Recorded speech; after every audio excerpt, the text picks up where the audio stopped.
Então, eu quero dizer que nós nos reunimos para crescer, para ampliar os nossos horizontes de percepção, de entendimento sobre a vida, sobre nós mesmos, sobre o conjunto de informações que hoje circulam no mundo, a propósito da espiritualidade. Isso no sentido amplo, né? Eu não estou usando o termo espiritualidade no sentido restrito.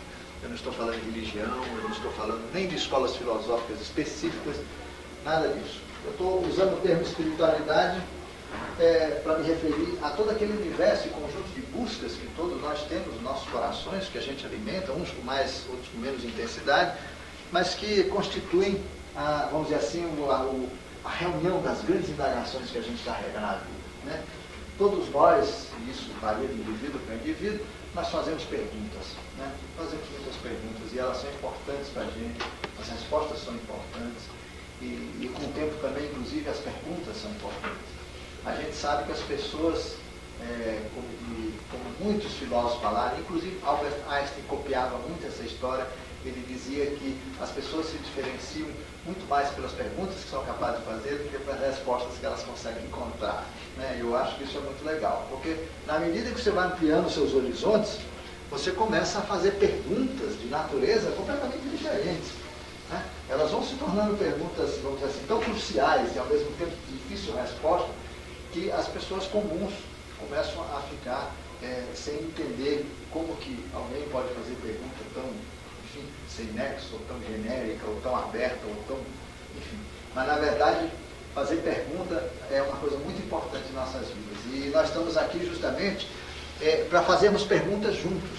Embora pareça que nós estamos reunidos para encontrar respostas, eu digo para vocês com toda a sinceridade, nós nos reunimos para fazer perguntas, para que as perguntas da gente se tornem mais claras, mais consistentes, porque fazer perguntas de maneira adequada, de alguma maneira, pressupõe já um certo nível de entendimento sobre a própria resposta, né? Existe hoje em dia, aqueles que têm trabalhado no campo da epistemologia, a ciência da teoria do conhecimento, eles têm visto que a humanidade faz perguntas, e tem feito perguntas há muito tempo, e agora ela está compreendendo que a maneira como ela faz perguntas pode muitas vezes comprometer completamente a resposta. E eu falo nisso há muito tempo. Nós podemos fazer uma pergunta cuja resposta ela não tenha, na verdade, não tem significado. Comentava aqui com ela no início da palestra de que quando a gente parte de pressupostos, isto é, parte de ideias ou de princípios ou de fundamentos que são equivocados, que não são verdadeiros, as nossas respostas necessariamente ficariam comprometidas, né? Ou perguntas do tipo assim, puxa vida, será que a cegonha que carrega bebê é uma cegonha diferente das outras? A gente pode fazer um congresso sobre isso para discutir, mas nós estaríamos discutindo uma coisa que não tem sentido nenhum, né? Podia até chegar em algum resultado. Cientistas têm evidências de que as cegonhas que carregam bebê são cegonhas diferentes. Põe ovos quadrados, tem bico assim, tem bico assado. Quer dizer, uma discussão fenomenal sobre um negócio que, na verdade, não tem sentido algum. E, infelizmente, em função do acúmulo em nossas consciências, em nossas mentes espirituais, de perguntas e respostas colecionadas ao longo de muitas vidas, nós ficamos com um acervo de coisas que hoje nos complicam a uma visão clara da realidade. A gente fica tão embotado nessa confusão toda, vocês imaginem. Por exemplo, vocês pegam um budista que viveu, por exemplo, umas 10, 15 vidas naquela região, ali entre o Nepal, o Tibete, a Índia, um pouco de China, etc. Ele aprendeu todas as variantes do budismo. Agora pega um camarada desse e de repente encarna ele na Bahia, em São Salvador.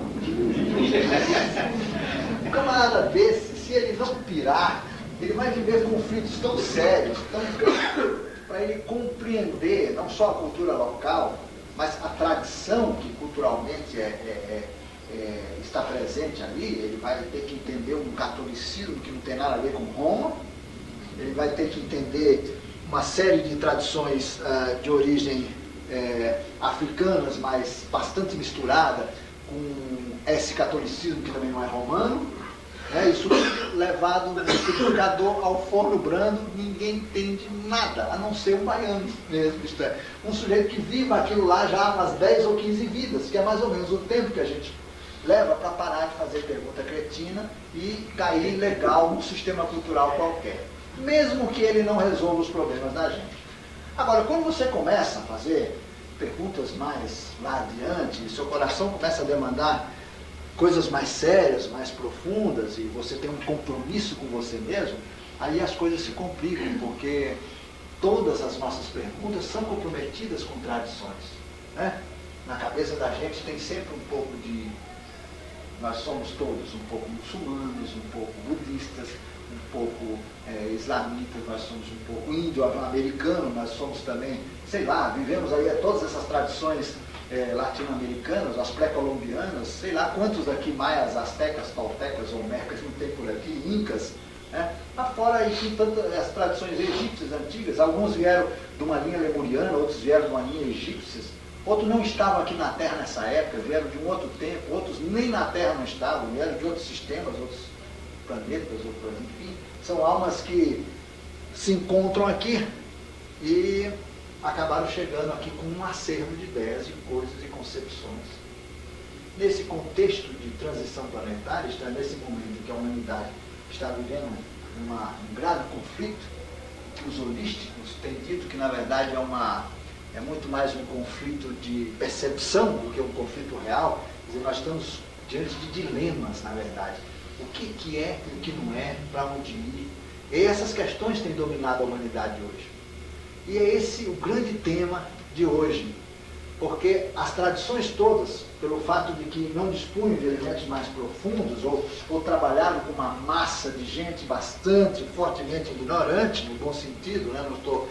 Não é pejorativo que eu estou usando a expressão de ignorância, mas ignorante por falta de conhecimento, todas essas tradições tiveram que partir para esquemas de dualidade, o certo, o errado, o bom, o mal, o que deve, o que não deve, né? O pecado, o não pecado, enfim, as tradições todas tentaram orientar a humanidade, e quando eu me refiro a tradições, eu falo das grandes tradições espirituais, das religiões de modo geral, né? Elas tentaram usar de artifícios e de uma lógica às vezes muito simplificada para poder a humanidade encontrar uma maneira de se conduzir socialmente de uma forma equilibrada, e foram criando essas coisas, né? A disputa entre essas tradições gerou uma verdadeira guerra de clientela, né? Hoje em dia no Brasil, por exemplo, existe uma grande igreja, tradicionalíssima igreja aqui no Brasil, está preocupadíssima com o crescimento das igrejas populares. Estão tentando bolar uma política para ver se consegue reverter esse processo de fuga generalizada que está acontecendo no Brasil. Está todo mundo escapando para religiões que muitas vezes nasceram no Brasil, né? Que não têm nenhuma tradição maior e são pautadas em livros considerados sagrados por outras tradições. Então, isso tudo apavora. Quer dizer, nós todos que não sabemos como nos classificar, uns gostam de chamar aquarianos, outros esotéricos, outros espiritualistas, nós somos, afinal de contas, o quê? Eu prefiro não ser nada, né? Eu acho que nós somos seres livres e estamos diante de um desafio de perceber o mundo e as nossas vidas, o cosmos onde vivemos, uma perspectiva realmente nova, porque senão nós vamos estar sempre atrelados a um universo de perguntas e respostas que vão nos deixar cada vez mais confusos, né? Uma coisa me parece certa, embora todas as tradições tenham dito isso, nenhuma delas levou muito a sério. As perguntas e as respostas têm que ser feitas para nós mesmos, lá dentro, e é lá que a gente vai encontrar o que a gente precisa saber. Isso é uma referência fundamental, e que hoje, modernamente, os chamados espaciais e as inteligências que têm colaborado com a humanidade, a partir de outras dimensões de realidade, elas reafirmam essa ideia. A criatura humana, como um ser livre, contém todos os instrumentos necessários para fazer as perguntas e as respostas, e obter as respostas corretas. Corretas quer dizer o seguinte, gente, não quer dizer verdadeiras ou certas, só quer dizer o seguinte, adequadas para o momento que se vive. Porque lá adiante, as perguntas serão outras, as respostas também certamente serão outras. Nós hoje precisamos de modelos, isto é, de sistemas que nos permitam ver a realidade de uma maneira que essa visão possa nos permitir navegar nesse meio. Não adianta nós termos respostas definitivas, até porque a nossa vida, a nossa existência está num momento, ela não se esgotou.